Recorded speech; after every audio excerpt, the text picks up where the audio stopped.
శ్రీ సాయిరాం. మనిషి ఉదయం లేచింది మొదలుకొని పడుకునే వరకు ప్రతిదినమూ ఒక పోరాటమే.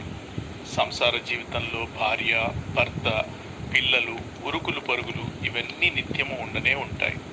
ఎన్నో సవాళ్ళను ఎదుర్కోవాల్సి ఉంటుంది. ఆఫీసులో అప్సెట్ అవ్వటమో, లేదా పిల్లలు మనం చెప్పినట్లు వినట్లేదనో, ఇరుగు పొరుగు వారితో వివాదమో, ఏదో ఒక కుటుంబ సమస్య, ఏదో ఒకటి మనస్సును తొలిచివేస్తూనే ఉంటాయి. ఒకసారి మనసు ఆందోళన చెంది ఏం చేయాలో అర్థం కాదు, ఏం చేయాలో పాలుపోదు. ఇలాంటి సమయాల్లో ఏం చేయాలో స్వామి చెప్పారు. మీకేమీ అర్థం కానప్పుడు ఒక దగ్గర కూర్చుని కళ్ళు మూసుకుని నన్ను తలుచుకోండి. నా మీద అచంచలమైన భక్తి విశ్వాసాలు కలిగి ఉంటే మీపై అపరిమితమైన ఆశీస్సులు కురిపిస్తాను. మీ సమస్యలను నాకు వదిలిపెట్టండి.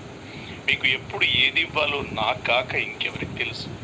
ఒకసారి స్వామి అడుగు పెట్టాక ఇక మీ జీవితంలో సుఖశాంతులు వాటంతటా అవే వచ్చేస్తాయి కదా అన్నారు. సాయిరాం.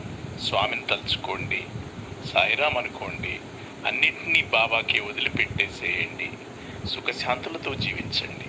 సాయిరాం, సాయిరాం.